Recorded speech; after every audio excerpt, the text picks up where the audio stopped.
That's my favorite way to find out.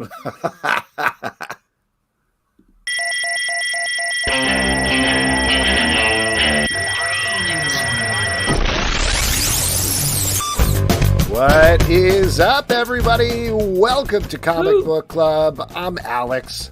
I'm Justin. I'm Pete. And we're coming to you live from a couple of places on the internet. We're live on Facebook, YouTube, Twitch, X/Twitter, and Instagram. Maybe you're listening later on Spotify, Stitcher, not Stitcher, that doesn't exist anymore, or wherever you get your podcast. A lot of places going away, you know? It's pretty sad. Just think of all the detritus of podcast places we could listen. Should we do like an in memoriam Hunger Games thing for all like Stitcher and Google Podcasts and everything going away? Radio Public. We should do an in memoriam of all of our favorite Stitcher moments, you know? Yes. Pete, you have a question? No, it was just, you said, I was just doing the trivia. You're You're doing the Hunger Games thing. I can't do that. My hands don't work that way. Because you have claws for hands? No, like literally like the muscles are tied together. So if I try to do that, I could hold them down like this. But if I try to do it, my hands claw up. Like, oh, man, I'm sorry to hear. Is this good for an audio podcast, by the way? Yeah. What happened with your muscles? I don't know, man. My hands are weird. You were a fighter. You were like an intense boxer. MMA, yeah. MMA. Did you tear ligaments? Is that why no comments, right? Yes, I'm always trying to get those packages open. Massive multiplayer. Why do they release Alex them like that? Nobody can open up the milk spout to get the milk out. Like you just gotta.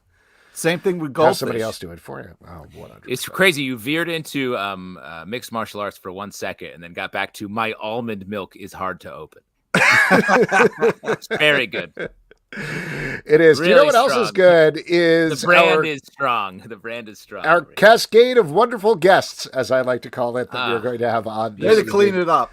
We have so many here, and the first one, he had some trouble last week because there were some issues in LA Let's where not dwell he on is it. based. We won't dwell on it, but we're very excited he was able to make the time to come back this week. Ladies and gentlemen, Bob Fingerman. Bob, hello! Hey, welcome back.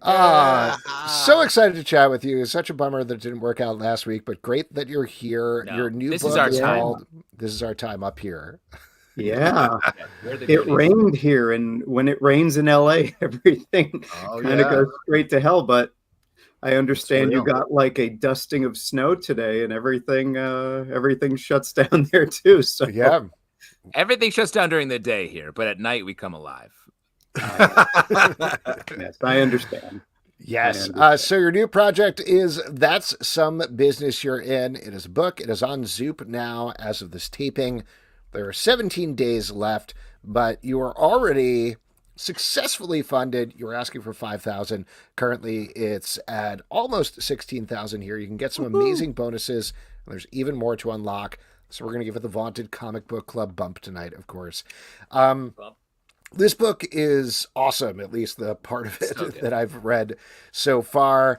It is 40 years of the business, something like that. Looking back on a shocking number that makes no sense to me personally.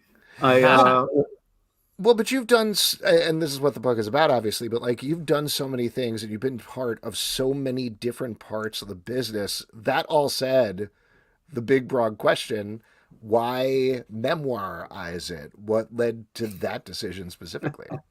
Let's see. Let's get to the roots of narcissism, and then Yes. Narcissism meets commerce equals, plus also acknowledging I had to take the sting out of some milestones. 40 years is one milestone. A big birthday, at least in societal terms, is coming up. And I just thought, how do I sort of buff out some of these rough edges and turn that frown upside down? And I thought, what better way than to do a book where I look backwards with every intention of moving forwards when I'm done doing that. So how long have you been working on this? Was this something that you like long conceived? And then what was the process like of digging through all of your work? Yeah, I mean, well, the idea of it came to me last year. At some point, I was trying to figure out what's the timeline for when I first spoke to Zoop, and I think it was over a year ago, about doing something with them. And then this one was the one that became the one that I really wanted to work on with them specifically. And, they were into it, which is great. But yeah, I think physically putting the book together has only been the last, several months. I don't know, maybe the last 4 or 5 months. Sounds like a lot. But yeah, I've been spending a lot of time going to my storage unit, because every time I think I have everything I need for capturing this phase of my career or that phase, I realize I'm going to have to go and move a ton of boxes again. It's always the box that's in the back and on the bottom. It's like, okay, I'm gonna get some serious. Today's a leg and shoulders day, so I want to ask a very revealing question about me. My memory is awful. Like, if you asked me to write down my memoirs, I no chance of doing that. I'm curious to hear from you, because you are pulling out all these incredible stories from throughout your history. A, do you have the best memory of the world? Or B, are you doing fact checking on your own life in any way? I have a pretty good memory. This is the thing where, I'm not going to say I'm not one of these people. What is it called? Eidetic memory, when you can have total recall. I definitely don't have that. And as I've been working on the book, I've had to actually go back and change things, because I remembered it as I was writing. And then in talking, I realized, oh, wait a minute, I totally missed something and attributed something to the wrong something. So as I've been working on it, I've been correcting things. But, this is the thing about memoir, and this is more a career memoir than a personal memoir, though there's aspects of personal, obviously, interlaced. It's, when you define yourself by what you do, if you do a memoir about that, you're getting into the personal stuff to some degree. But there are things where I just didn't remember, and the avenues I tried to pursue to find somebody who might remember for me dead-ended. So there are certain little bits here and there that I don't think really impact on the overall, but I know I'm not remembering certain specific events that led to other things. It's sort of just a vague thing. Like, for instance, the one that is kind of to borrow a phrase from a friend of mine, the one that's a raspberry seed in my wisdom tooth, is not quite remembering who it was who brought me into the Teenage Mutant Ninja Turtles fold. You'd think I would, but that's kind of a big thing, That's a big deal. That's a big deal. Goal. Well, it's tough because they all look very similar. Like, the masks are different colors. Oh, come on, dude. Don't You start meet with them at this night. They're different You meet 'em at night, personalities. it's hard to Come on, dude. One does machines, and that's all. It's that guy who can't open a milk carton, already making trouble. Exactly. If you close your eyes, you can't tell the difference between Leonardo and Donatello. Just saying. That's not true at all. Listen, One has a gentler touch. I know that much. There it is. One thing I would like to know, we found the kind of raspberry seed. But one thing I find when I'm looking backwards, there's always something that was like, oh, hey, you get over the initial of like, oh, God, I got to look at myself, look at my writing, look at that. And that's always kind of a little icky to murk through. But you do find like a nice kind of like, oh, yeah, that was cool. What was your favorite memory about kind of going backwards a little bit, or something that you rediscovered that you really kind of was fun to tap into again? Well, I'll tell you, I mean, because this has been in some ways more emotional than I thought, because there's all these little triggering things, it's like on the surface, it's like, oh, that was just a job. But then, everything has got a flow chart that stems from it. And, certain things that I also used to regard a bit more disdainfully, I now look back at where I'm glad I had those things as part. The thing is, if everything is smooth sailing, you don't have a very interesting story to tell. And when you deal with, as I would diplomatically put it, colorful people throughout your career, you end up with colorful anecdotes. And for years I was really kind of ashamed and embarrassed and very reticent to talk about like working for as many adult publications as I did. I mean, it was like, oh, they pay my bills. And it's not that I was ashamed like doing them, but when you kind of would talk with people about, oh, what are you working on or what are you doing? It was always like, kind of talk down into my chest. But now I'm glad that I have that stuff because, working for a certified, creeps like Al Goldstein and what have you. It's like, yeah, I'm glad I did that. I'm glad I have all these sort of, because it was a different world. That's one thing probably your younger listeners and watchers. It was a very, let's call it a pre-sanitized world. And, the when you last spend bastion of that, I believe the comic book industry is still pretty holding on to that. Yeah. So, it's been interesting looking back at this because some of it has been like, oof, and other parts are like, yeah, that was actually pretty cool. Nice. There were some, and the other thing is, in some of the worst parts of the sewer that I was swimming in, there were some very nice people that I got to deal with too. Some like lifelong friendships were made from some unusual and unlikely circumstances. So yeah, it's been interesting. Hopefully it'll be interesting for people to read too. It was definitely interesting for me, and it's interesting to hear you say all of this because the tone that really came through, and I don't think it's totally unexpected from knowing your work, but like hearing what the concept of the book is, I almost thought, oh, this is going to be like a nihilistic burn it all down thing, but there's a very wry, fun tone that plays out throughout the book as you are giving these anecdotes. You touched on this a little bit before, but do you feel like after you finish this project, has it rejuvenated you at all with comics? Is it something that you're like, oh, well, I've never lost my love of doing comics. I just finished a graphic novel. So,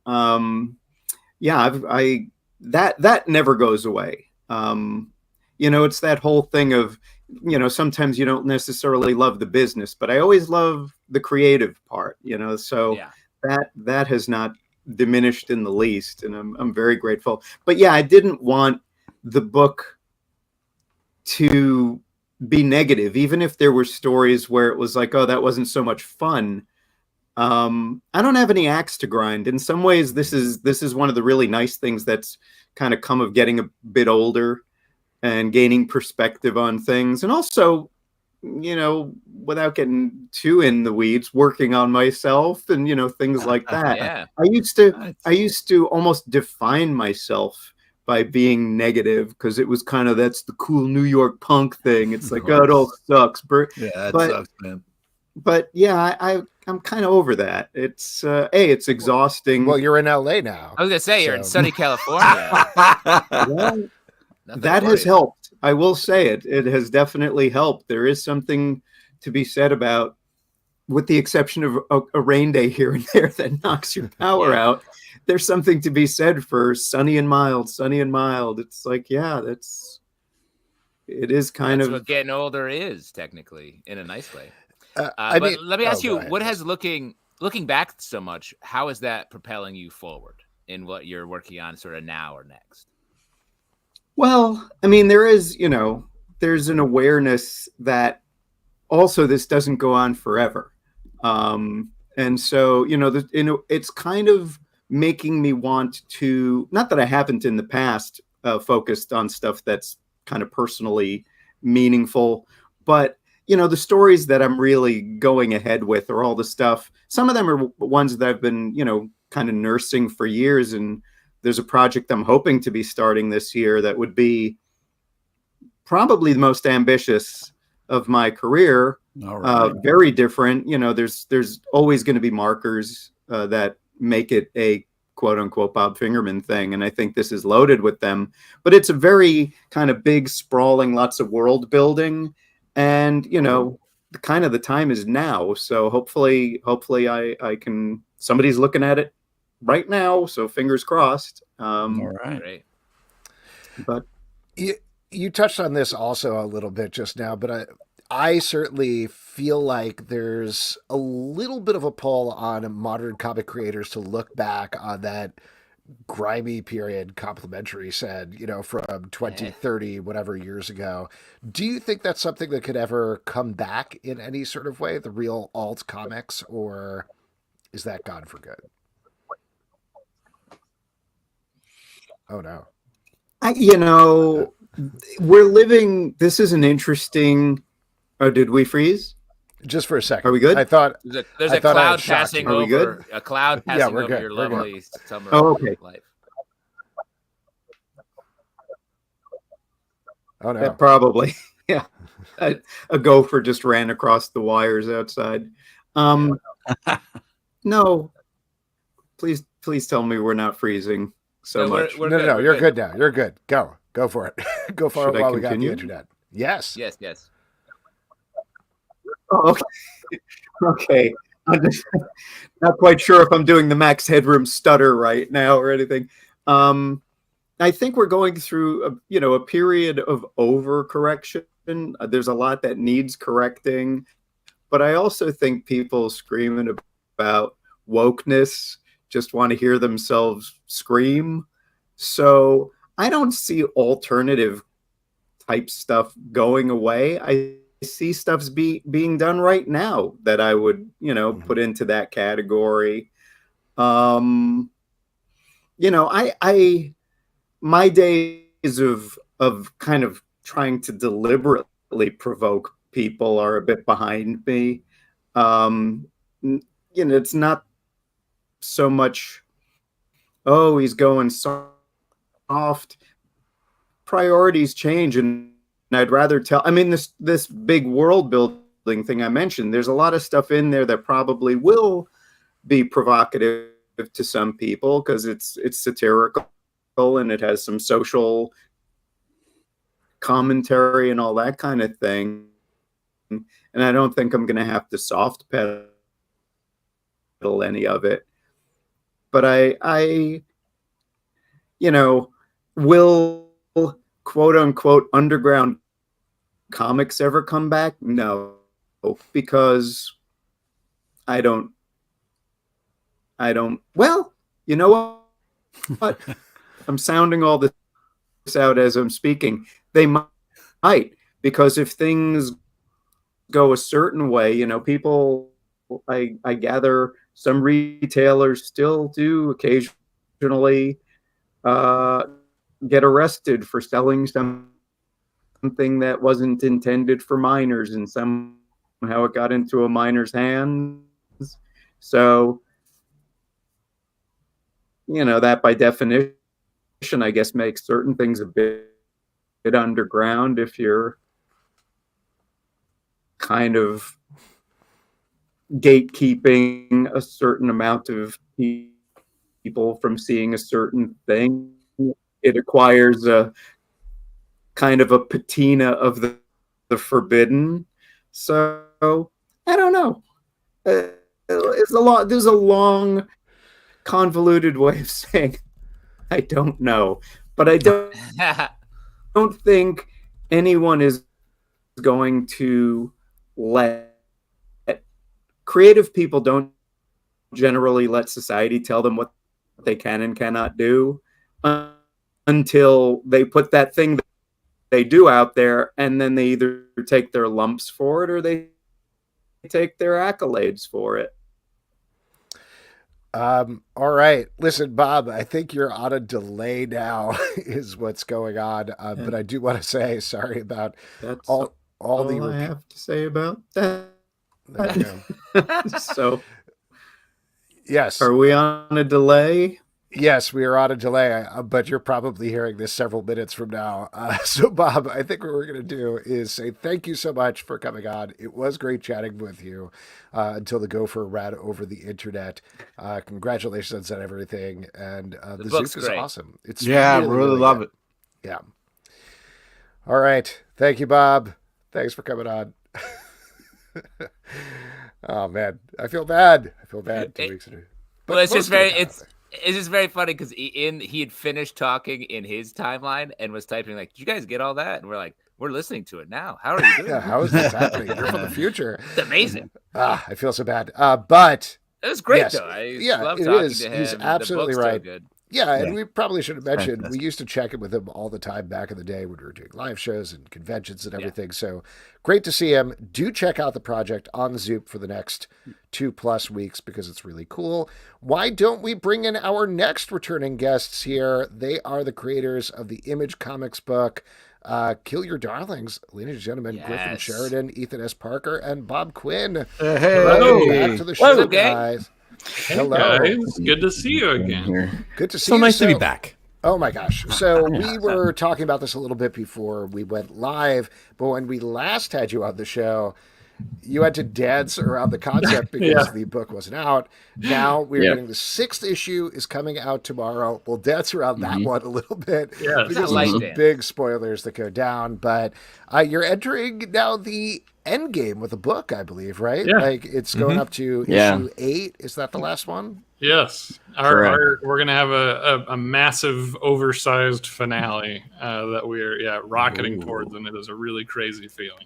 I was going to say, it has to be massive because it still feels like you're doing world building in this issue that's coming out tomorrow to the point where I'm like, it's ending in 2 issues? There's a lot of business to get done in that last issue. Great. And I think people will be pretty floored by it, but that's just my personal opinion. Well, we want to save it all for the finale. We're very excited about it. Well, I was floored by the last issue. It's just, oh my God. You leave us in such a crazy place. I'm like, oh my God. So for anybody who isn't familiar with the book, just to set up the concept, correct me if I get anything wrong, but basically there's this girl, she used to visit what seems to be maybe an imaginary playland when she was a kid. Turns out it's not quite so imaginary. Some horrible things happen around it, do some evil in the land. Later on, by which I mean, I think it was issue 2, she ends up going there and finding things are getting worse and worse. They've gotten bloody, they've gotten gory, they've gotten very, very awful for our main characters. We talked about this a little bit, I think, with the first issue, but like, talk about putting your characters through their paces a little bit. Because you're definitely doing that. Like you love that. I think. You love that. Yeah. What's too far? When do you pull it back? How do you modulate something like that? Well, I mean, I could start that by just saying, like, as far as what's too far, like everything has to feel right, and the only way to make characters that feel real and characters who have stories that feel satisfying is to make sure that you put them through as many tests as are necessary for that to hit. And like what's too far is just when it's like, oh, we're being mean. We're just being mean-spirited. Like, and I think that like some people might look at this book and be like, what is wrong with these guys? But really, I don't think at any point we're just like, yeah, let's fucking get them. We love these. We love these crazy kids, and we want them to go on a satisfying journey. Because nobody remembers the weekend everything went good and nothing happened, right? Exactly. Great. Yeah. Great. And the line is just sort of discovered if we get to the end and go, oh, doing X to them did not necessarily lead to Y. If it's a sort of situation of, oh, you know what, that was just kind of, like Ethan said, it was just kind of mean to do that to Rose. Was it necessary to rip somebody in half in front of her? Yes, it was. Yes. Well, we're not trying to make misery porn. Life's hard, and it's going to be hard for these kids. But let me ask you. It makes me wonder. When we had you on before, it was like "Kill Your Darlings." Great title. Feels like of the world. Now reading it where we are now, it feels like that's a tone. That's a diffusive. That's a much larger thematic to the book than just what I guess I had thought coming out of the gate. Did the title, this is a very specific question, did the title come first, or did you land on it at the end and we're like, oh my God, write that down so hard. Write that in pen. Yeah, we've talked about it a little bit. It was previously called Scorned for a really long time, and it got approved under the name Scorned, but then Image was like, well, we have another book coming out called The Scorched, and so we can't have Scorched and Scorned on the shelves, and so they were like, come up with something else, and that was horrifying for us because we every element of this book we've like racked our brains over, and the title is like one of the worst in that area, and it took us so long to come up with the next thing. And Kill Your Darlings just fell from the heavens into our laps, and we were like, yeah, oh my God, because the more we thought about it, the more it applied to. Where it applies to some like very literal level stuff in the book, some thematic level stuff, and then it also applies to the fact that Griffin and I were learning to write a book for the first time, and so it was just a crazy like cosmic thing. It's amazing. Oh yeah, we love the double meaning of everything. There's a duality at the center of the book between the fantasy and the horror. Yeah. And so the fact that the title could be emblematic of that in some ways. And then there's quotes on the back of every issue. And we try to do a similar thing when we pick those. We pick things that sort of have different connotations depending on how you read them and how you read the issue. So we really want people to pull their own feelings from this stuff as much as possible. Bob, can you talk a little bit about modulating between the adorable characters that we see in here in the fantasy land and the horrible monsters and gruesome things that happen? How do you make sure they're visually consistent? Visually consistent. Yeah, a lot of that came down to the coloring, funnily enough. So, you know, like when we first actually go back and we revisit the fantasy land of Rosewood, and we see that everything has been just decimated, right? There's probably a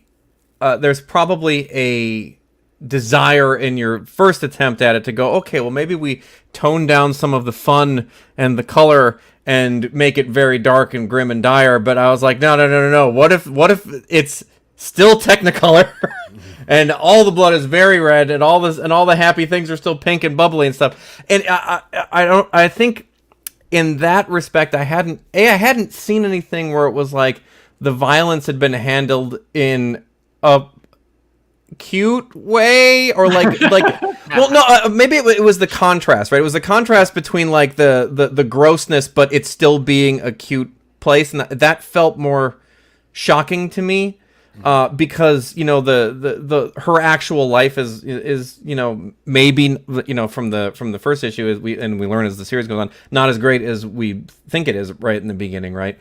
So but then, you know, it felt important to make everything that was in the real world had to. I guess I had. Okay, I'm going to be honest with you. I haven't thought about it this much, but like the real world stuff definitely had like a lot of intentional tone to it in the way that I drew it and colored it, and then I always wanted to make sure that like when we were in Rosewood, that it felt like a place that was very fun and tactile and a place you'd want to be, and a place where like if you walked up to a tree it would hug you, right? Yeah. And then what was important after that was, you know, as we've seen as the series gone on, is to take that away from her as well, right? So and again, that a lot of that was handled sort of in the coloring and sort of, you know, decimating the landscape to a little bit degree in what was that, issue 3, 4.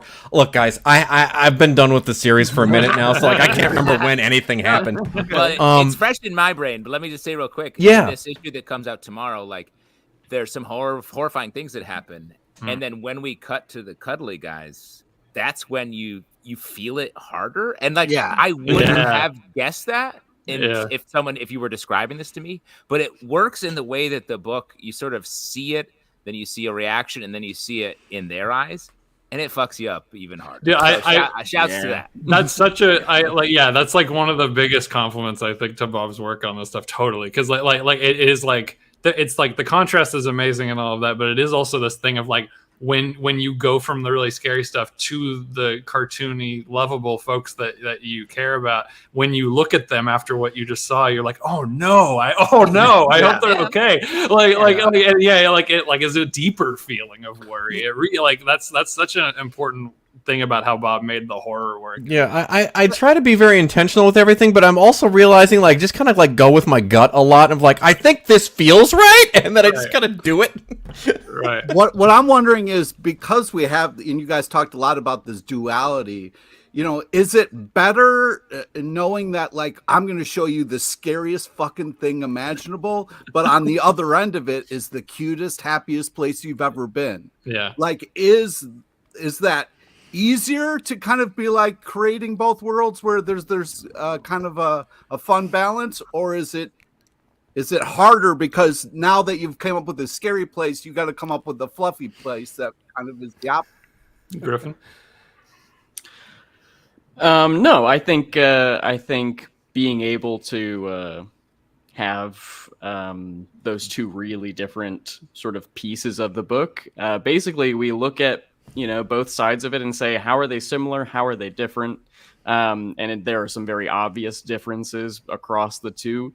But sometimes we find that there are even a couple of similarities, and it's about playing with all of that, both the contrast and the similarities is what makes it really exciting. And the higher your highs are, the lower your lows get to feel. Yeah. If we wanted to make like if we wanted the real world to feel, real and dark and, sort of gross in the way that the real world is gross and upsetting. And then if we wanted the fantasy world to be like a Game of Thrones fantasy world where it's all real and gross and it's all muddy and everyone's having sex, it's like, but then they're like the same. They're like the same then. Yeah, I think too, stylistically, like I think that kind of thing feels like it comes naturally from us as a team, that it's like we're people. I think all three of us are people who get really bummed out and really like anxious and whatever, but we're also like big goofballs at the same time. And so like I think that comes out in the work, where it's like just as soon as we do the bummer stuff and as soon as we get freaky and whatever, then we're like, okay, but then what if somebody slipped and farted, quick, make it nice. Make it fun. Yeah. I'd love to hear you, and this might be hard to talk about now since we haven't read the last two issues, and most people haven't read issue 6, but I'd love to hear you talk about Rose's arc a little bit. And the reason I ask about that is because we started so squarely on her in the first issue as a child, opened it up as she got a little bit older in the second issue, but as we've been adding more characters and more details, it's widened down to more of this ensemble cast. Is Rose a lens we're going to focus back in on by the end of the series? Dude, spoilers, bro. You can't. Well, certainly, we have this sort of like Act 1, Act 2 situation that we have sort of addressed more recently, where Act 1 is like issues 1 through 4, and that is very focused on like Rose, and it's kind of linear, save for the flashbacks at the beginning of each issue. We're just moving ahead, and we want to give you a sort of sizable little chunk of Rose's story. And then Act 2 starts with issue 5, and 5 and 6 do sort of pull back and give you a little perspective on a couple of other characters. But when we sort of come back to where we left you off at the end of Act 1, I think the hope is that in taking a look at those other characters, not only are you understanding those characters better, but you'll understand their relationship to Rose and their relationship to Rose's story, which will in turn help you understand Rose more. Right. It is like, because Rose is absent in the bulk of issues 5 and 6. I think once we come back, it'll sort of recontextualize her space and her role in the story. Because it is very much her story, and it is like a coming of age sort of story in a lot of ways. And in that, those issues where we pull back away from her and broaden the story, broadens out a little bit. It's like it kind of gives you the feeling as she is feeling it, that, oh shit, the world is a lot like bigger and more complicated and more messed up than I ever realized. And so the book, like we kind of want you to have this feeling of sort of spinning out of control and at this middle part of the book where she is as well. Yeah. Oh, sorry. Sorry, I thought I heard you say something. No, I was just, you're like, we want the reader to feel spinning out of control. Right. And I was like, yeah. Yeah. Right, I feel like I'm Got it. Glad you're feeling reading this. Yeah. This That's might be what we like. That's what this we might want. be another hard thing to talk about now, though. I think you just touched on it a little bit, but what would you say the overall theme of this book is? Not looking for spoilers, but like, is it kill your darlings? Is it something else? Yeah. What's sort of the mission statement, would you say? That's a really hard That one without list. spoilers. Yeah. Because Bob mentioned earlier that he is done with the book. He's been done for a little bit. He turned in the last page a few weeks ago, and I think the last page of the book for me perfectly like lands the theme. Where I when I saw it, I was so emotional because I was like, yeah, that's what the whole thing is about. And so obviously I can't tell you what the last page is, but No, that's called a spoiler. That's a technical. That's the original spoiler is the last page. Yeah. what do you say? What do you say? I think I would say read issue number 8 when it comes out in April. Unfortunately, Read I the think book.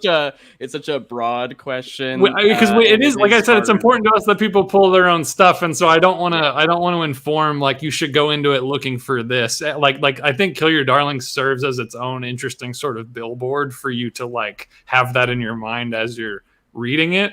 But if we've done our job right, I think by the time you look at that last page, you'll get exactly what we're trying to say. Now, The phrase and title "Kill Your Darlings" will continue to have the same sort of relevance, even all the way through issue 8. So yeah, I think what Ethan is saying, where it's like we've already talked about the title being kind of indicative of what we're doing, and I think that is enough to go on. Yeah. And if you think it's fucked up to ask about the last page of this, looking forward, I feel like you guys have so much engine behind this world and story. Yeah. Like, what are you doing next? Can you talk about any of the next moves, where your heads are at? Any thoughts? We spent a long time making this book, and 3 years. 3 years, and I mean, we only really got a year of like actually making it with Bob and John, and we've just had such a great time doing it. And I agree, Justin. There is such a good thing going on here, and even though this is our first book, so we don't want to speak to it, but we've heard some other creators sort of say like, when you find that sort of connection, you don't want to just like let that go. So yeah, I don't know. I think we're all thinking about We're all working together adults on here. something maybe afterwards. We want to hog Bob and John for as long as we possibly can. Fine with me. Yeah. True. You want to do what I'm doing next? I got an Edge of the Spider-Verse story, and I'm doing a Hawkeye story for the Blood Hunters thing. So there you go. That's the next thing I'm doing. Awesome. Cool. Love it. Yeah. We are actively cooking stuff up. It's not more Kill Your Darlings though. This will have a definitive. There's a very cool pitch that you should see, because the artwork is great and is a really great concept, and someone should give us a lot of money so we can make it. Yeah, very excited about that. Awesome. Guys, congratulations on the book. It is so Thank cool. I am dying now to read those last 2 issues, and everybody should check out issue 6 when it's out tomorrow. Thank you so much. Appreciate it. Thank you so much. Issue 6 Thanks, is a real emotional roller coaster. Yeah. It sure is. Great Thanks, talking again. guys. All right. Have a good night. Bye-bye, guys. Back at the end. All right. There we go. Like we said, that book is out tomorrow from Image Comics. so Definitely good. check it out. And check out all the earlier issues as well if you missed them, because You must. Yeah, great. don't jump in with number 6. Start at the beginning. Good call, Alex. Yes, good tip. Good tip. Hot You tip. should not do issue 3 either. That's right, Alex. We can't. That number you're Stop. displaying with your Ah, broken Stop doing fingers. that. Hurts to Maybe do it's it. Alex. Before I thought it was from like fighting and punching, but it may be just from disuse. Your hands are so soft; they only type. on No, a when you keyboard. have evil claw hands, the more evil you are, the more it turns into a claw. That's how we know that's how it works. Okay. Oh, he's doing evil, so his hands are. I turning am evil? constantly trying to take down Gadget. But all Wow. You know what? Let me just say, everyone's mileage may vary. I love how Alex? you're in such a relationship with him. You just call him Gadget, not Gadget. Spectre. You guys are well, that's too what he close. does. He goes, next time, Gadget. Next time. Because when you There's said some Gadget, I immediately went to Chippendale Rescue Rangers, and that's Yeah, exactly. That's me. I was like, don't That's you me. dare hurt Gadget. I never. I was would never. immediately in the Cuckoo Cola cult alongside Gadget, trying to like build a tank with suction cup ends, and that's where my head is always at. But I should have known that you were just setting up your very good Dr. Claw. Oh, thank you. Shouts to you. Wow. That's why he can use his hand fine. He's It's Yeah, solid. it's no problem. Average I just- scam. It's a 40-minute long scam to do a passable Dr. Claw impression. All right, why don't we Shouts bring it to- up? You shouts to- wasted years Joyfler, of that's our a lives much better for this. impression than I'd ever have expected. So, Oh, thank Alex, you. This is the second time tonight too. I'm not going to do it, but my daughter complimented me on my Adam Sandler impression. She was No, I like, don't "That's want surprising Okay, Don't don't do it. Don't do it, Alex. Nope. But yeah, Nope. right. Not But no teeing way. that up. Go fuck yourself. No, Don't this do is it. it. No, Don't do it now. that's not Find what a this time. is. Not what this If you is. can find a way to make that part Nope. of the no. Nope. If you can find a way to make that part of the conversation. All right, we've been having these Okay. last guests waiting for a while. Let's stop Okay, ripping great. and bring them in because they have an amazing book to talk about here. Jonathan Marks, Barravecchia, and Sean Lewis. Welcome to the show. Hey. Welcome. Excited to have you guys back on the show. Excited to talk about this absolutely wild book that's coming out May 1st from Image Comics. It's called Pirate Viking Queen. It was just officially announced yesterday, I believe. Yeah. Fresh. This is gorgeous, stunning. I mean, I don't know even now necessarily how much you can get into spoilers because it's right there in the title. You got a bear, you got a pirate, you got a Viking, got a Got the band Queen. Queen. Yes. Those are a lot of nouns, so just tell us Mhm. how they were the verbs. Yeah. You got to read the book. Find the Yeah. verbs. In the it's like a look and find. Well, I feel Low like looking fine. Sean, obviously, we've talked to you a lot about your writing, and Jonathan, we've talked to you about your works as well. But nothing against your writing, Sean, but this feels like a very art-driven book in a certain way. Talk about the process of crafting this a little bit. Sure. I mean, well, John and I met on Instagram, even though we both moved to the same town about a year ago and live a mile from each other and didn't know it. Oh, crazy. That's Yeah, it was hilarious. really insane. Was that an alarming revelation where it's like, wait, what? Are you You're messing too with close. me? Yeah, was this wild. is fucked up. It was kind of surreal. Like John posted Above Snakes was out, this Western I did with Hayden Sherman. And John posted a cover on Instagram. We don't know each other. And I saw the cover, it came up in my mentions, and I was like, this is fucking great. This guy's amazing. So I sent a message to John. He was like, yeah, if you're ever in New York, we should meet up. And I was like, I live in New York. I mean, not in the city. I live upstate. And he was like, yeah, me too. Where do you live? And I was like, I live in Beacon, New York. And he was like, yeah, me too. And I was like, holy shit. And I was like, actually, I'm sorry, man. I kind of lied. I don't actually live in Beacon. I live in a small town next to Beacon called Fishkill. He's like, holy shit, I fucking live in Fishkill. I was lying too. I was lying. Yeah. We're both liars. We're both liars. And that's when we knew it was a match made in heaven. That's Wow. I think. So Well, Sean, and I think, we has walked to literally my do house live a before. mile away from each Yeah, other. That's wild. Easy meetups. Yeah. yeah. And then we got together one day at a brewery in Beacon, the town we don't live in, and we How'd you just find a started- brewery in the Catskill area? That's crazy.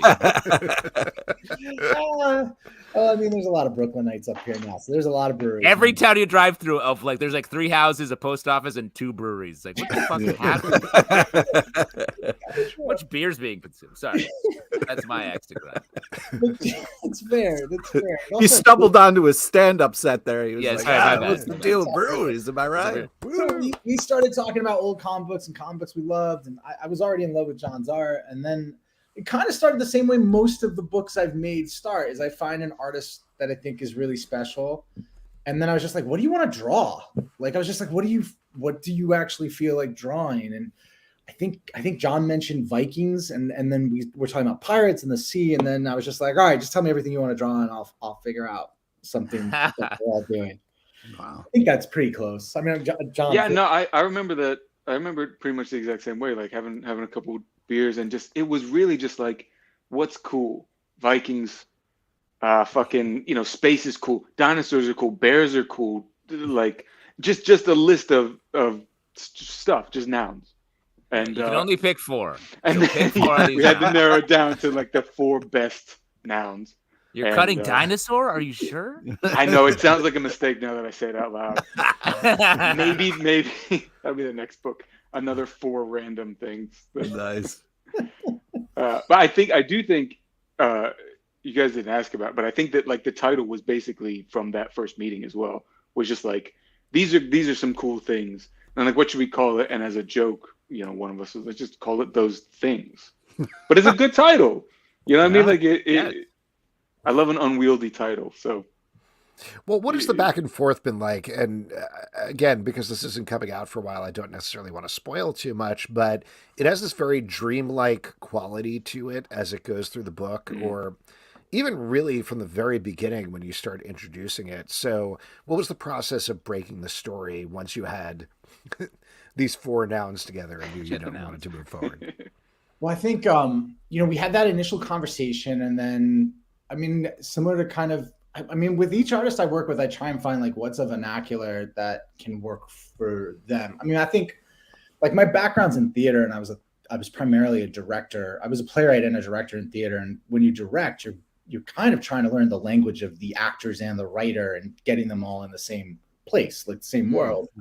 And there's little differences. So like when I work with Hayden, it's a little different than when I work with Caitlin. And with John, like I looked at the art and I was just like, it's so fully formed, and there's such an austere kind of like beauty and horror to a lot of it.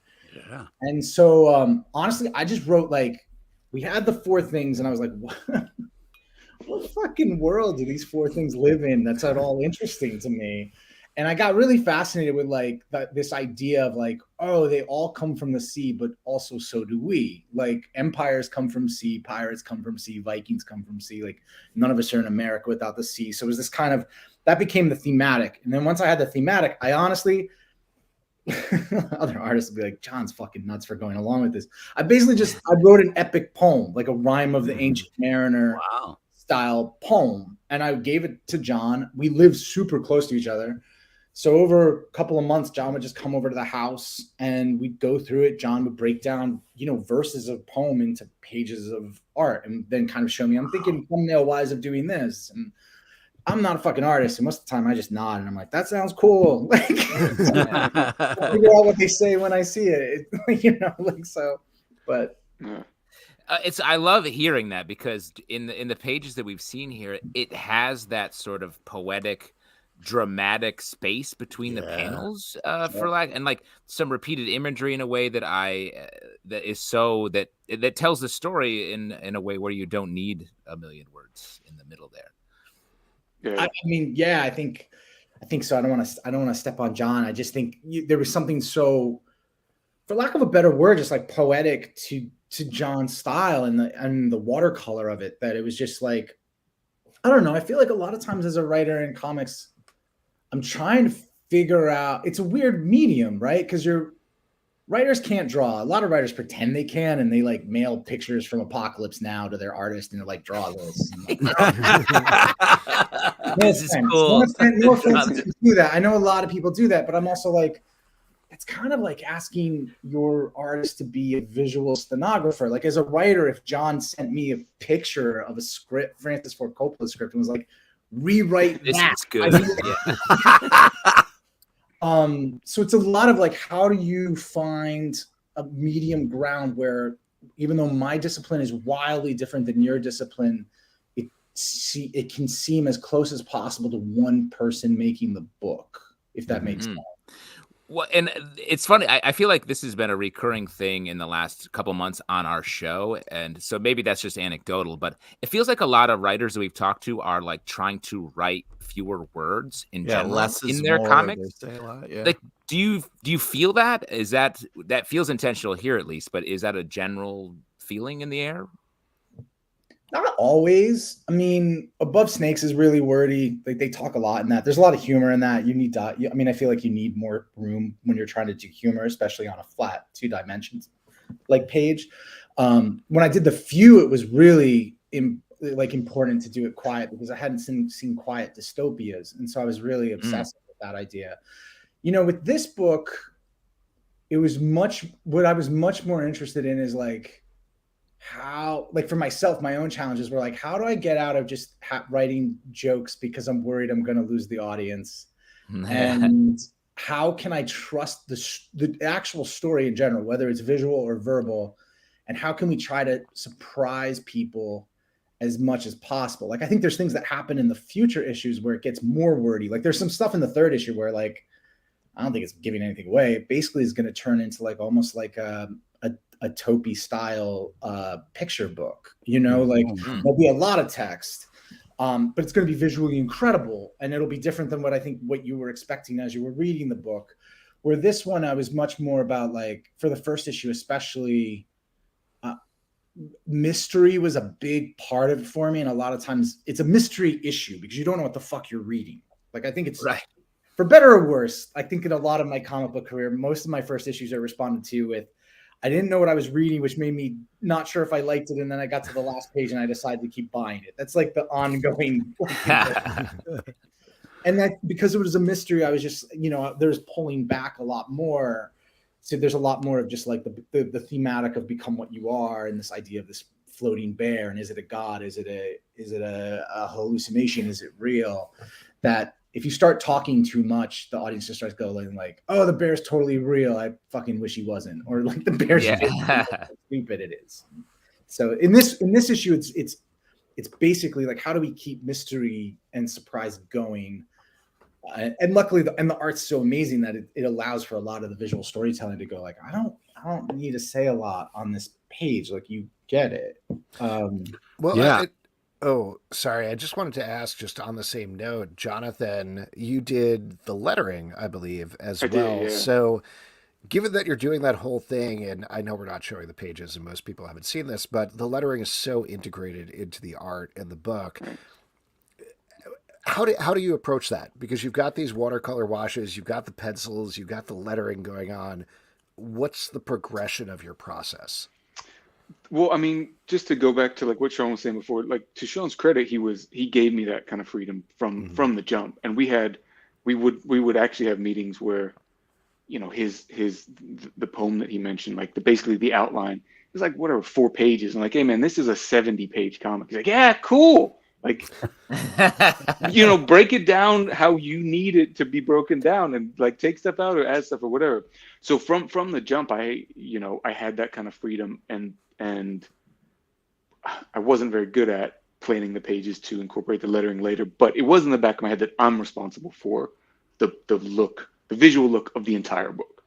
So whether it works or doesn't work is on my shoulders, which is fine. But I knew that I would be able to incorporate that lettering later in like as an organic way as I can. But the lettering, I will admit too, like the lettering is done digitally. So the boards themselves, except for like the sound effects, are all traditional, and then lettering is put on top. So I gave myself a little bit of wiggle room to, change and move and fix stuff. I don't have a question, but I just wanted to say we're talking a lot about like how artistic this book is and these combinations of, you know, words and poetry and just amazing images.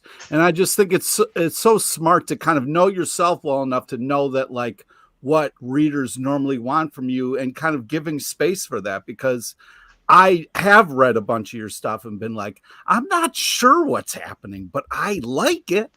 I think I do. I'm going to keep checking it out because I'm going to hope we're going to land this ship.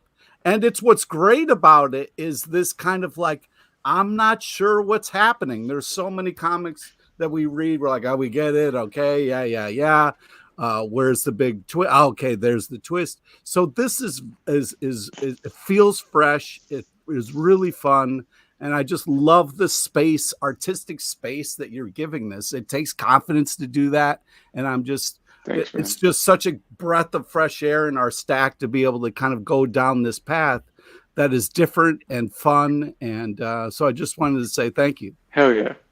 I will say that was like a very active intention for Sean and I too, because we're like, nice. We've read comics for a long time. The fans, you know, whoever buys our comics probably, especially this particular comic, has been reading comics for a long time.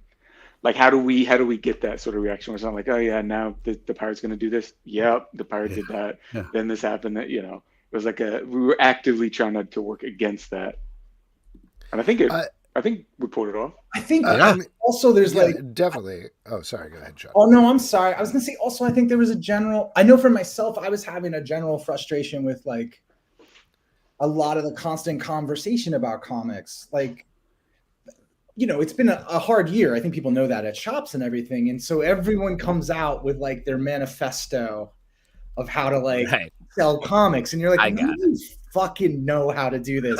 What are you talking about? Like, it's such an insanity, and it makes me go crazy. It makes me feel like an alien because I'm just like, I've written some super selling comics. I have no fucking idea what makes a book sell or not sell. Like, I think this is a lie, and it goes back to gimmicks of like, well, if you have 57 fucking variant covers, then it's like a billboard and I'm like, I guess. But like, who's in the end, who's truly buying the book? And I think, and then there was a lot of conversations I've seen about like, no one wants adult books anymore. It's all got to be fun. And I was like, all I remember as a kid when I got a book was like, was it a full experience? Like, did I read the book and did it stay with me or did it have a page turn? And like, even for things that are now unpopular, like I remember the first time I saw Rob Liefeld's art when I was probably like 10. And being like, I never saw anything like it, good or bad. I never fucking saw anything like it. And I was suddenly like, this is an experience. I've seen a new world, right? Yeah. Like, I'm into this. Yeah. And so I think that was a big. I know for John, we both really love comics. We spent so much more time talking about comics than doing any fucking work when we get to That's awesome. That makes me happy. It's true. It's true though, and I think that's a big part of it is that like outside of this constant like championing, which usually has to do with the book I'm selling, like what we sell comics. It was more of like, how do we just like, I mean, it's not a popular opinion with a publisher to do a 72-page first issue that's going to be $4.99. Like, that's not like, it's hard to get people to high five you on Nick, just what we wanted. Thank you.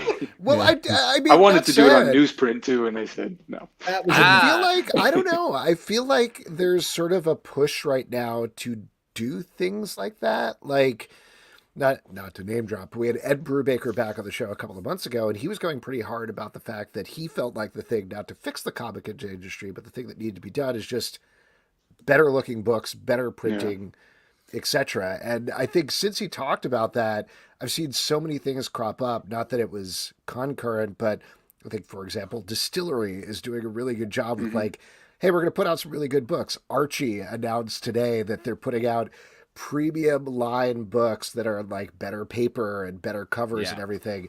And I'm sure part of it is so you can charge $1 more or you can charge a little bit more. But at the same note, I think it's a way of standing out at the comic book shop as well, because it gives you the experience you're talking about. 100%. I mean, I think I'll always be a theater geek at heart. And I think that's a big part of it too, is like theater's solely experience at its best. So it's thinking the same thing is like, how in this 2D form can we get at the end of 72 pages that people close and are like, fuck, man, I'm not really sure what this is.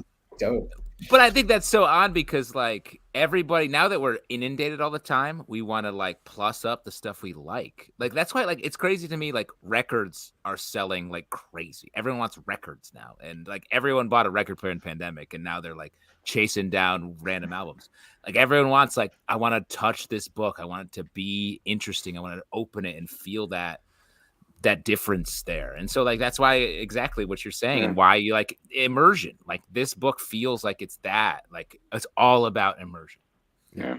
It really made me feel like reading it like vintage Vertigo books where you'd pick it up and visually this is assaulting me, and I mean that complimentarily, that you're just like, this is in my eyeballs now and this is what I'm focusing on, and it's not particularly right now, it's not like, oh, I'm checking my phone while I'm doing this or notifications pop or whatever. You're focused on that book. Yeah, it pulls you in. Yeah. I mean, to that end, I'm curious, Jonathan, who are your influences? Because the one that Bill Sienkiewicz definitely bumped out to me quite a bit. I don't know if that's somebody you look at, but I'm just curious to hear from you. I mean, you can't draw a bear in a comic without reference. But he is like, of course he's a big influence. And like some of the Vertigo cat, like Dave McKean is another huge one. Yeah. Speaking of Vertigo, the guys who would paint comics, like, Oh yeah. When I was a kid, I was like, wait, someone painted this? Well, Yeah, how is that even possible? And How does that work? well, I had the same reaction too, because like we all grew up probably around the same time, and I was super into the Image, Yeah. the original Image crew, and like the Kubert brothers, and Joe Mad, and all these. Yeah. And then you see something like, some of my favorites now, like George Pratt and Kent Williams comics, and John J. Muth comics, and it's like, holy shit, this is a comic too. Yeah. But this doesn't look like it was a crazy thing, like trying to figure it out, or like reconcile those two things in my head. And then like as I got older, like I had a period as a professional even where I was like a real asshole about like comics are fine art, and like we need to appreciate that blah blah blah blah blah. Which I do, yeah. I mean, like I do still believe, like, but I'm also like, man, this is the stuff that looks good to me. This is the stuff that makes sense to me. That sort of impressionism that was like heavily into like Sienkiewicz, Williams, Muth, McKean. That makes sense to me too. That's definitely influenced my work. But there's also, man, I love, there's a little bit of cartooning. There's hard blacks. It's very rooted, I think, in comic book language, while still trying to expand. And I think that now, not to like slag off anything, I feel like there's been a little bit of a tendency to my eyes in the past like 10 years for some of the big two house style to start coming back. I think, and that's like, a lot of those artists are great, to be fair, but like there's a certain look that a comic book has now, as opposed to in the 90s, as opposed to in the 70s, as like you guys were talking with Bob about, like underground stuff. Yeah. Like that was comic books too, man. Like, but that looked nothing like, Jack Kirby back in the day, or Neil Adams or something. And I think that where we are now is in an interesting place too, where it's like, yeah, man, like the movies have informed the general population that a comic book superhero exists. This is what it looks like.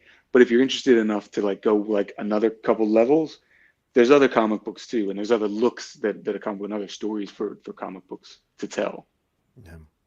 Yeah. Also, there's a weird balance in the fact of like the superhero movies are so impeccably clean. Like, they're perfect filmmaking, but also the house styles have become impeccably clean.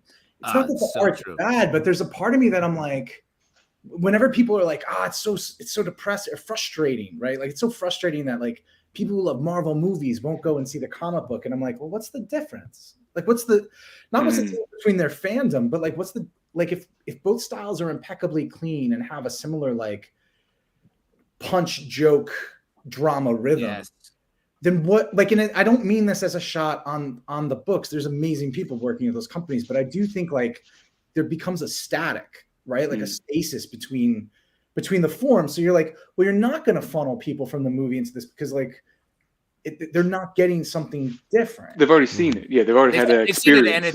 Talking about it's something. It's slower. You're reading it. It's not. Yeah. Compete with that. When I think to your point, like if we had like something that was a little like dirtier, different, something that went in a couple directions, then you would be like, oh, this feels different than that in a way. It's a different experience. I mean, how fucking different is like Frank Miller's Dark Knight from Keaton's Batman? Like tonally, they're both dark, but like the visual feel and play of the world.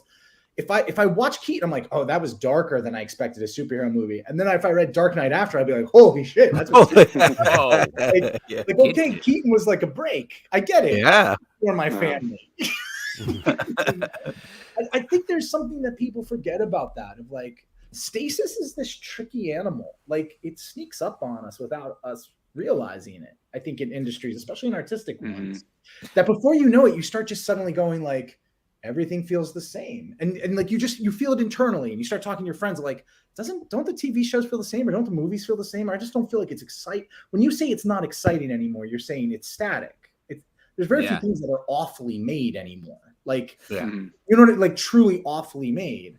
And so I think like that becomes a bigger kind of question, because once you make something static, you make it disposable. That's the next step from stasis. Well, and it's like limited thinking where you're like, oh, they're only going to want the same thing from the movie they just saw. Make the toy the same, make the comic the same, make the TV show the same. When really, I think to your point, it's like, no, they want to step out. They want, if they love what they saw, they want them more mature, or more different, more a thing that takes. Well, I think it's the responsibility of the creatives to provide that thing, because the audience is going to eat up whatever you give them until they just and then are done. And then the people who make the thing are shocked. They're like, "What do you mean?" Yeah. Like, why? What? We did everything that you wanted. We like this. We're force feeding you what you wanted. Yeah, you told us for years, over billions of dollars, that this is what you would do. I mean, every artist I know, at least of a certain age, like grew up. Like I think of a bunch of people like that I respect, like Phil Hester, like grew up obsessed with Kirby.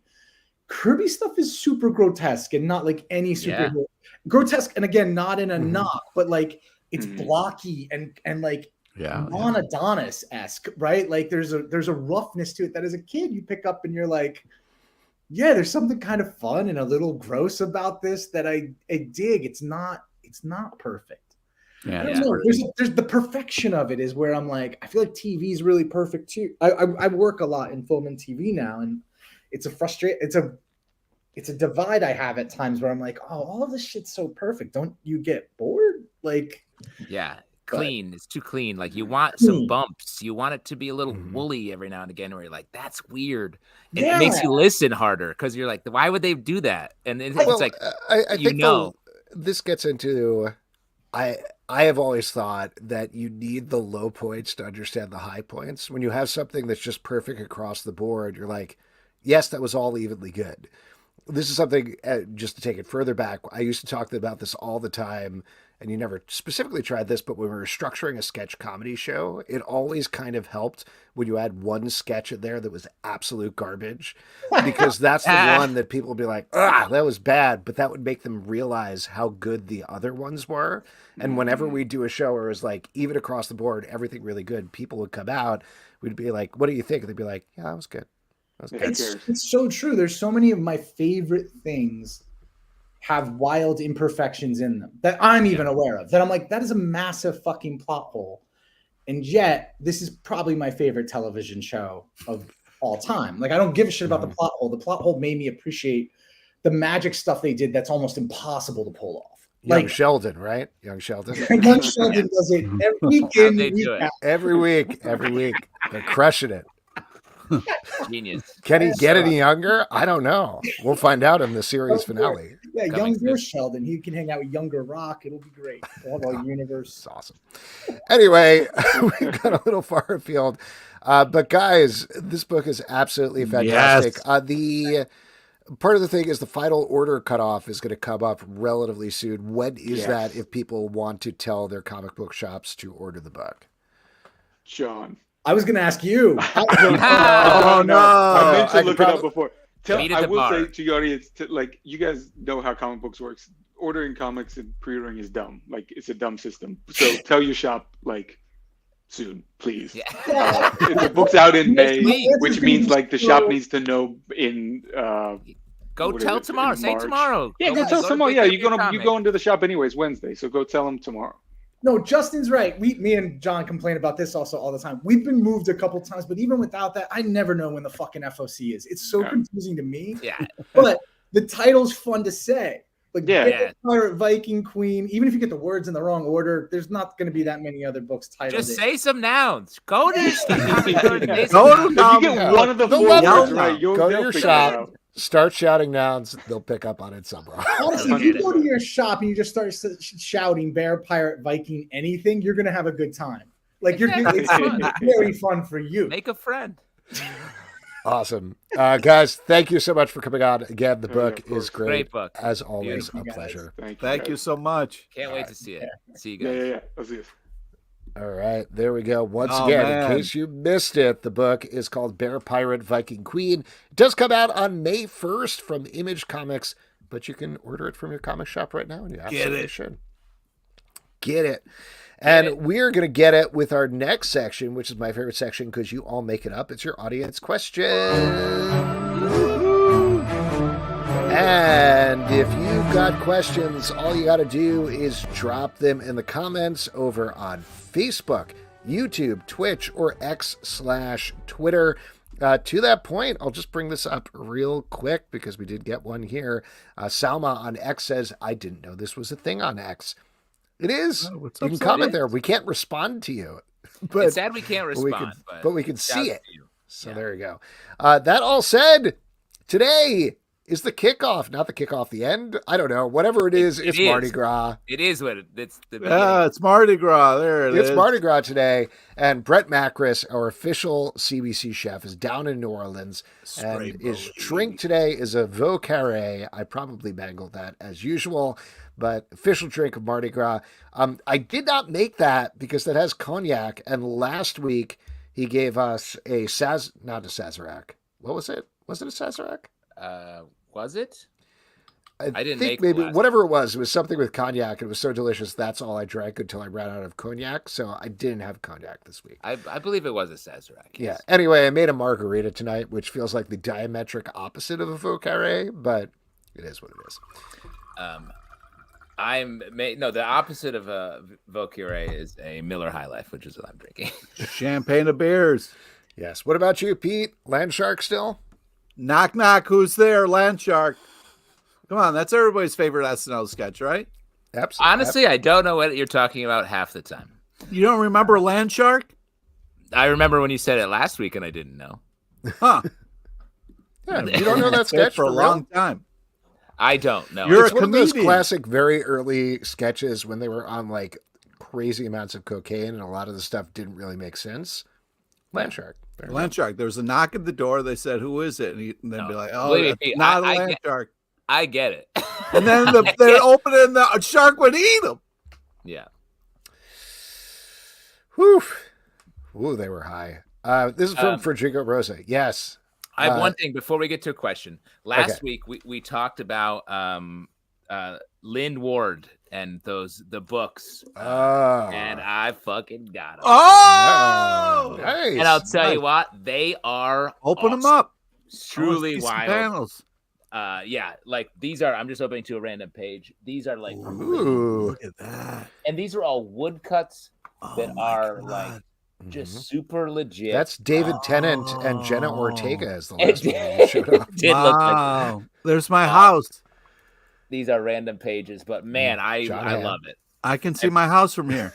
I'm slowly just like reading through them. It's beautiful. Awesome. I'm so happy to have found this from our guest last week. So shouts to that. That's really cool. Is Frederico it tough Rose? because I'm sorry? Is it tough though because it's a paper? You want to feel because it's wood, but it's just a piece of paper there. You know what I mean? You're not getting that. Yeah, I don't know if you've ever heard this, but paper is wood. Yeah, but when there's a wood carving of something and then you're looking at a picture of it, you're not really getting the feel. When are you encountering wood carving? I'm always, whenever I'm reading the comics that we're talking about, I'm always trying to grab Spider-Man, and it hasn't worked yet. Come here, Spidey. Yeah. I'm always trying to whittle my comics out of wood, man. You know what I mean? I look forward to finding your wood carvings upon your death, Pete. The great Pete collection. Sorry. Finally, Frederico Rosa says, spent the whole day today checking my comics for damage from spilling Coke yesterday. Okay. Oof. Do you guys have any story like this with your collections? Well, my comics are all down here in my basement where I'm taping, and we've flooded several times. So far, not the last flood, but 2 floods ago when we were unprepared, I ended up having to throw out like 200 comic books, which was heartbreaking just because they were like completely destroyed and fused together and there was nothing there. So I've similarly had flooding and have had to, when the couple boxes that got hit, I had to do some meticulous care to try to keep from having to throw them out. I haven't had to throw out too many because it wasn't bad enough to make them puff. Yeah, Frederico, I had the same thing happen where I spilled a bunch of crystal meth into my comic books, and they were just, it was like, oh God. Sorry, Justin. Just to get back to yours, you gotta fluff the puff. You gotta puff the fluff. You gotta fluff the puff.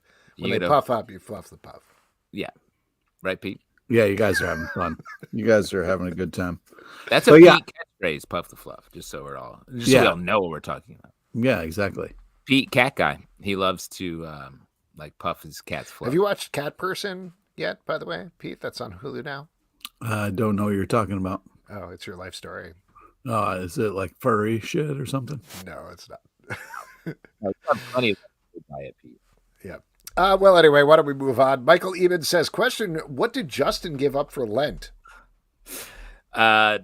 Nothing. Comedy. Is that now? Hoo-ah! Come on! I don't do that. I don't do Lent. What are you giving up? Well, I guess I'm just giving up. How about I just give up? There you go. That's great. Congratulations. Nan Card says, will you cover the Madam Web movie on You the know pod? Man, I'm much less enthused after the reviews came out today. No, no. I'm still hype. Are you? I'm still hype. I mean, really? I mean, in a measured way. We are going to cover it. I'll see it this week, and we're going to do a pod. Oh, Just yeah? like we did, Just like we did with Aquaman, you dickhead? I believe Aquaman was downgraded from a movie to like a community theater production. Versus not... Madam Web. A real movie that's definitely in theaters. Anyway, we are all going tomorrow for Valentine's Day. We are each other's Valentine's dates. Sitting in separate theaters as always. The reviews haven't been as bad as that vampire fucking thing, right? Sorry, you're talking about Morbius. I thought you were talking Morbius. about Last Voyage of the Demeter, but wow. Why would I be talking Guys, about that you're both talking about movies that nobody wants. No, they're actually worse than Morbius, the reviews. Stray Bullet says, are they really? Yeah, they're very bad. They're really, really awful. Stray Bullet says, what's a title you think ended too soon, or you wish there was a sequel to the original series? Ooh, a title? I mean, in some well, ways. the most recent one I'd say is Avengers Inc. I really like that series. I thought that was fun. I don't know if anybody, I'm super into, I guess, newsletters now, but Tom Brevoort's newsletter, he's been very open about that thing. And he was like, yeah, we planned 10 issues. Nobody bought it. Like, nobody bought this. We really thought, hey, how could we stretch out the Avengers concept so it becomes a little more noir, something different, so it isn't just Avengers books. It completely did not work for the audience, and we had to cancel it. And that's a real bummer to me because I like the impetus there, to take these characters and try different things. Agreed. Why do you think it didn't work? Because I haven't checked the numbers, but like if no one bought it at all, like where's Avengers was in the title? I think is it Wasp at the helm? Is it I don't know a wonky vision? Like what's the one of the things that I don't think helped it was the title being Avengers Inc., which sounds like they're running a company, and that's not. It was a detective agency, is what they were doing. I thought it was all about pens. Oh yeah. Yeah, 100%.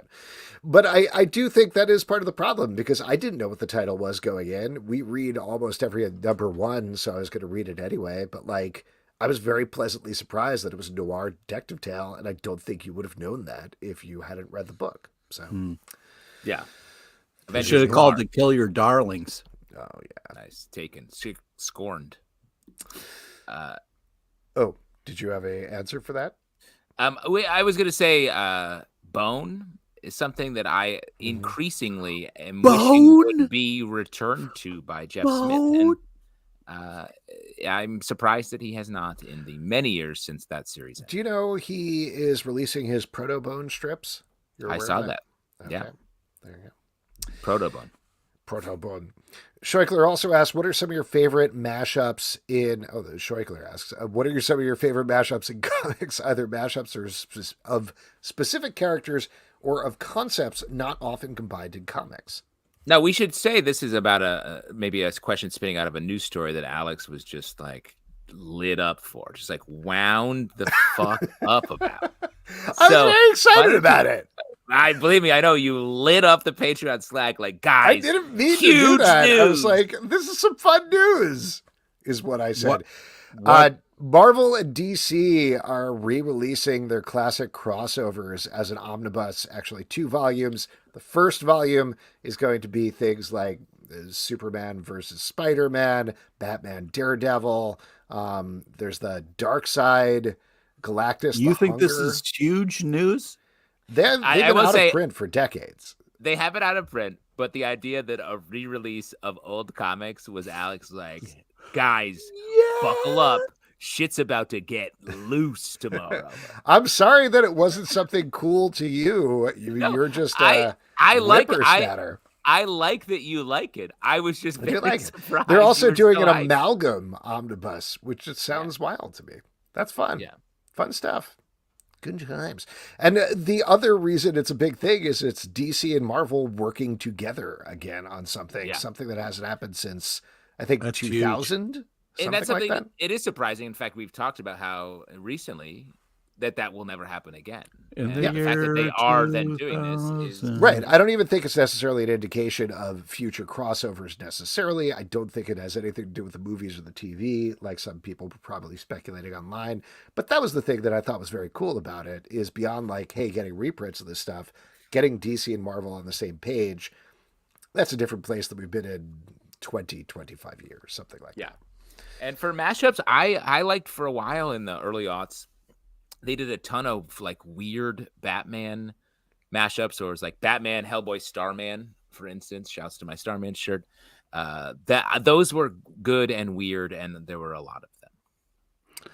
Yeah, I mean, there's still, I mean, you know, you got Batman like Teenage Mutant Ninja Turtle, Batman, you know, like he gets it out there. He goes around. Batman Spawn was a great one I used to love. Yeah. Spawn Cerebus. Ooh, yeah. I mean, Cerebus, Teenage Mutant Ninja Turtles. I mean, come on, bro. We can do this all day. That's where I first encountered Cerebus. Is I was reading TMNT and I was like, "Who is this? Who's this unrelated?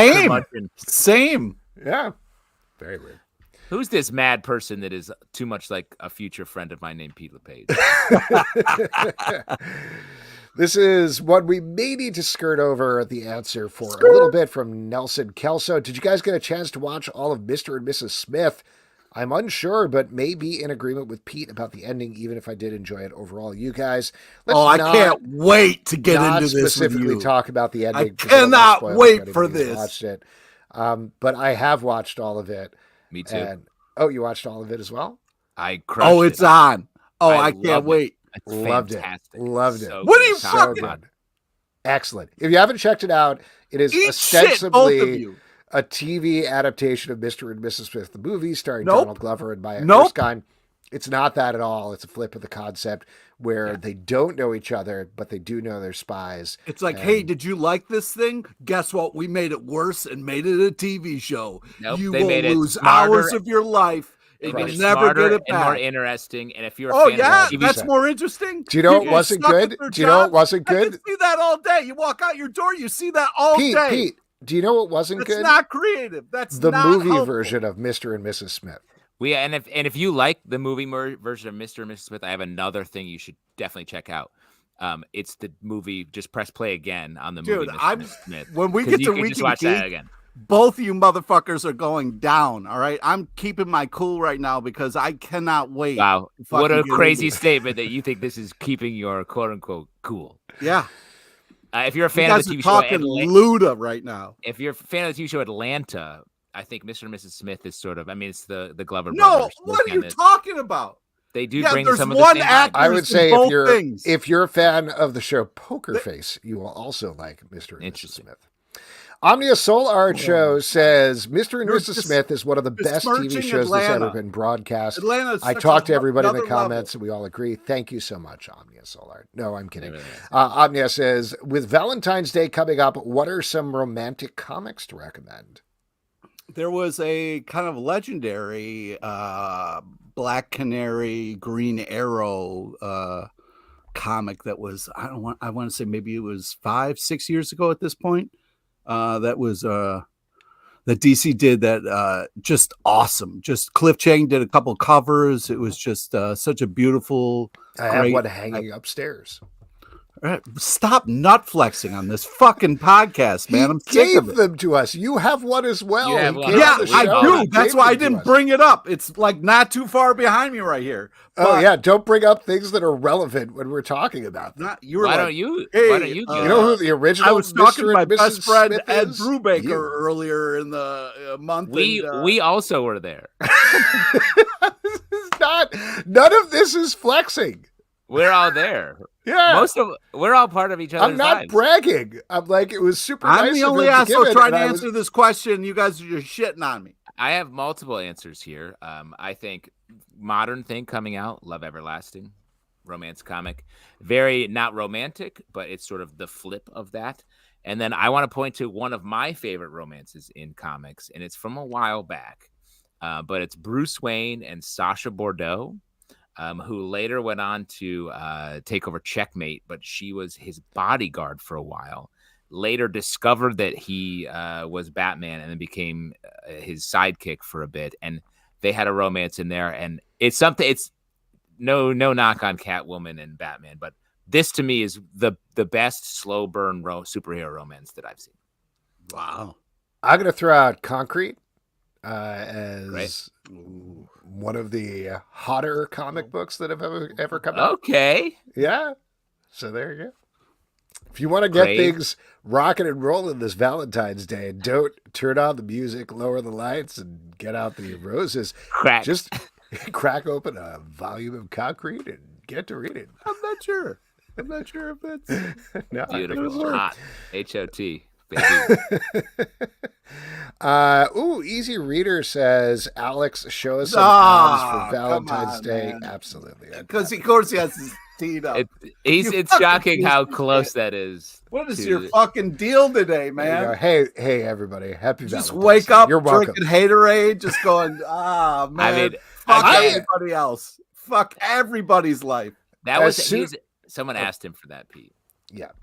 And the other thing is like, Yeah, the guy. this he is, paid. I got this He body. had it queued up and ready. I got this body working out with my You good didn't friends do Ed shit. Brubaker and You Cliff did Jack. not. You basted your Every fucking weekend we hit the Blink face. Oh my god. down in and- Park and- Slope. Let me just say, Go I've fuck commented yourself. before on the neck, and the neck is immaculate in this Photoshop. And sorry to the listeners, but Alex, let me also say, Sorry the to people way- watching. the- People listening don't have their eyeballs on fire right now. the photo you selected, the look on your face is also excellent for this. Stop giving them Just compliments. the Thank you eyes, so much. there's a weird, almost a smarm. There's a Oh, yeah. knowing look, as if you know that you have these abs in this photo, Ah, but I know that you don't. Oh, thank you so much. what That is was that? Adam voice? Sandler. That was Ah, Adam Sandler boo. impression. Boo. I'm glad you worked that in. That is not. You People sounded ask like, why an don't we old- do this show live? It's because if we were together in the same room, I would be hurting people. herding, Herd, just like circling around. T.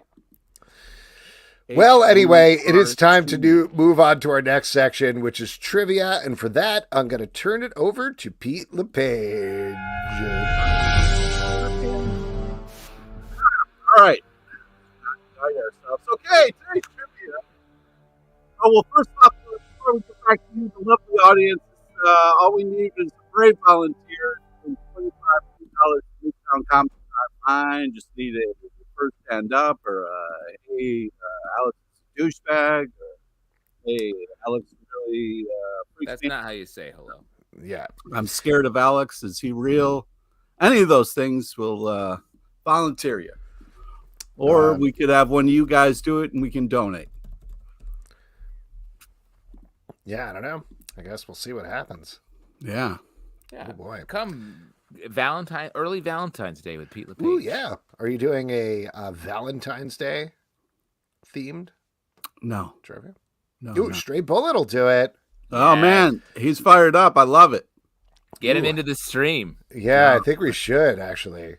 Oh, Hold on. I'll see if boy. I can get him to do that. Hold on. Because you guys keep talking for a second. I feel like we've talked to him on Every Mardi Gras. Mardi pretty Gras. much. Yeah. yes Yeah. for the past couple of years. So Yeah, we've gotten some videos online of what it's That's what I'm like saying. around his neighborhood. It's great.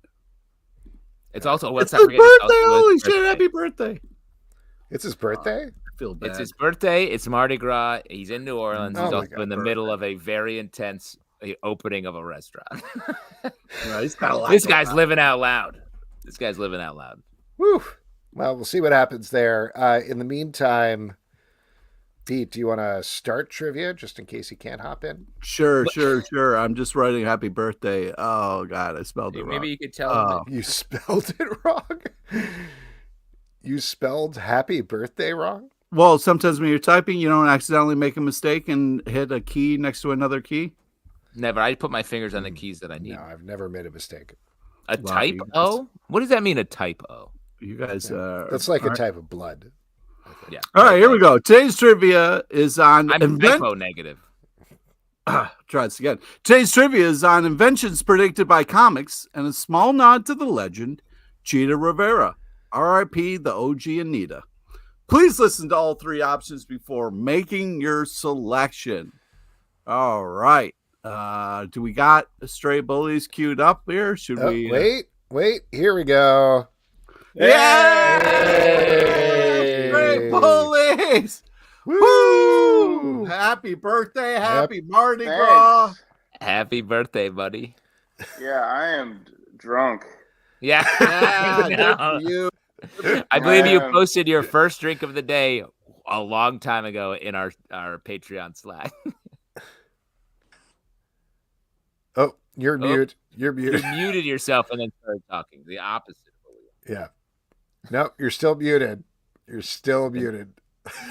It's okay. He can make the letter with his hands when you do the Pete, do you want to start trivia? Sure. All right, here we go. That hat is doing a lot of work. Here we go. Straight. Question number 1. In the 1964 issue of Lois Lane. Wait, can you hear me now? Yes, we can. Okay. Okay, great. Here we go. Question number 1. In the 1964 issue of Lois Lane, Superman used the first blank. Was it A, a 3D printer, B, the Ice Bucket Challenge, or is it C, Queen Latifah? I'll say the 3D printer. Correct. Wow. Right. Still got it. Superman was the first one to use the 3D printer. Fun fact. All right, here we go. Question number 2. In the 1957 issue of Batman, number 109, Batman used the first blank. Was it A, drone, B, scone, or C, Catherine Zeta-Jones? Scone sounds nice. Yeah, a good scone would be delicious right now. I'll pick A, though. I'll pick A. You are correct. It was the first drone. Yeah. All right, here we go. Last one. You're killing it. Question number 3. In the 1964 issue of The Amazing Spider-Man number 11, Spider-Man used the first blank. Was it A, truck nuts, B, AirTag, or C, John C. Reilly? I'm going to just say truck nuts. Because that's just because you want to say truck nuts. That's all. I just wanted to say truck nuts. Yeah, I don't blame you. That's why I put it in there. You know what I mean? But is that the answer, It's Pete? B. No, yeah, it's Tracer is kind of the first AirTag. Yeah. Cool. Brett, congratulations. You are getting a Thanks. $25 gift card to Midtown Comics. Or Justin, what were you going to say? Brett, how's your Mardi Gras going? What's the news right now? It's as our correspondent.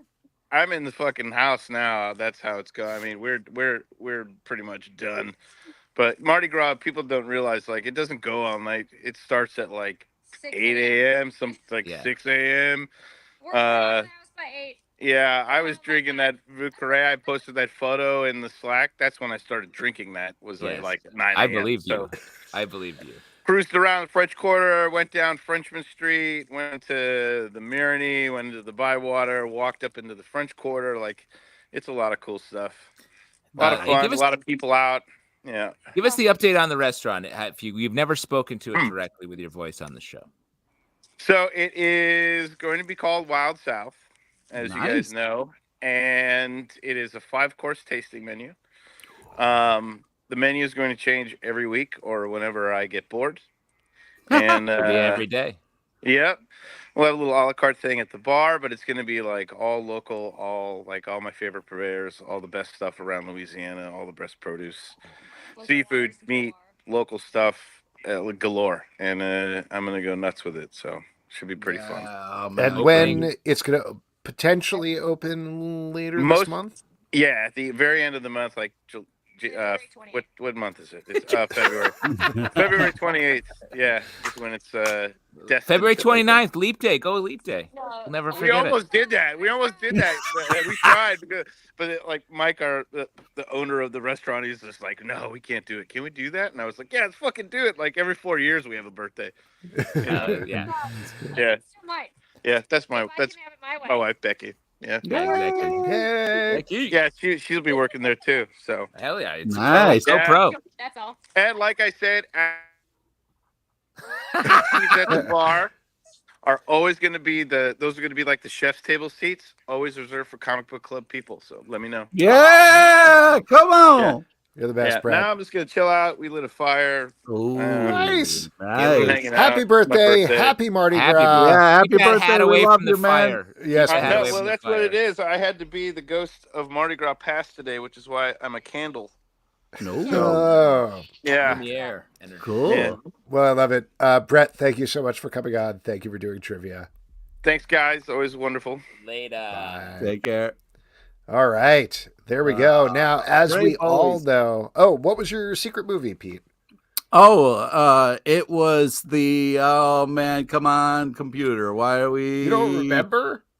It's the two. I was trying to get the exact year. I think it's 2002 Chicago Yes. movie. Chicago. That tracks with Schweikler saying Renee Zellweger. Yeah. As we all know, new comic books are coming out all the time. What are you guys looking forward to that's out this week? Pete. Oh man, big week for me, man. Big week. There's a lot of great stuff. Transformers #5, Petrolhead #4, Red Hood Hill #1, Sanford Green, come out, and Sinister Sons #1. Mm-hmm. Nice. Justin, what about you? I agree. There's a lot of stuff that we're talking about especially in the comic book podcast that we do. I'm gonna light up Night Thrasher #1. What? I'm a big New Warriors fan. This book, I'm curious what they're going to do with that, especially in relation to the continuity of the New Warriors, which is like sort of spotty in a lot of ways. And I'll also shout out Blue Book 1947 #1. If you're like wanting to believe more in UFOs, read this book because it does a good job of being like pretty real, right? I was definitely going to call out that one. The two that I'll mention, though, is If You Find This, I'm Already Dead, which is a new book by Matt Kint that I think we talked to him about the last time he was on the show. But if not, it is about a journalist who's sent to an alien planet and everything goes horribly wrong. Also, Creepshow, Joe Hill's Wolverton Station. Yes. Is a one-shot from Joe Hill, Jason Ciamarella, and Michael Walsh, based on a short story that he published. I honestly don't remember which collection, but it is very changed for the Creepshow book. I will plug, but it's gory and gross. And people It's a should check it out. real town, by the way. It is a real town. And everybody can check out reviews of those in our Stack podcast that is in its own dedicated feed, as well as the Comic Book Club feed every Wednesday at 9 a.m. And folks, that is it for this week's show. Couple of people we want to thank. We want to thank Jonathan, Marks, Barravecchia, and Sean Lewis for coming on to talk about Bear Pirate Viking Queen. Check that out May 1st from Image Comics. Griffin Sheridan, Ethan Smith, and Bob Quinn for Kill Your Darlings. The issue 6 is out tomorrow. Pete has a plug he wants to make. I was just saying, don't forget about the Bob Finger. No, I know. I have this written down. I'm Bob just Fingerman, doing the that's your finger. business you're in. Yeah, this is my first time doing the show. Thanks so much, Pete. Bob Fingerman, that's some business you're in, is on Zoop now for the next couple of weeks, so check that out. Next week, some of our faves are going to be back on the show. Chris Condon is going to be here to talk about Oni Press's new books, Night People. Maybe we'll sneak in some Bad Texas Blood questions. I don't know. And Tim Seeley is going to be back to talk about the local mad at Hackslash, among other things. Bunch of other things to plug. You can check out Comic Book Club news every day of the week. Marvel Vision, our Marvel podcast. Sons of Gun, our DC podcast. Patreon.com/Comic Book Club to support this show and all the shows we do. Don't forget to subscribe on Apple, Android, Spotify, or the app of your choice, but not Google Podcasts. That's going away to the end of March. At Comic Book Live on Twitter/X, Comic Book Club Live on TikTok and Instagram, comicbookclublive.com for this podcast and many more. Until next time, we'll see you at the Comic Book Club. I knew it. I knew it. You're a dick sock.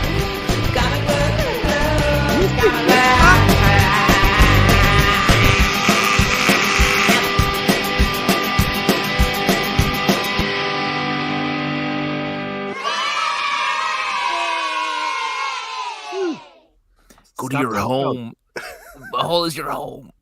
Stop talking about dick socks, bro.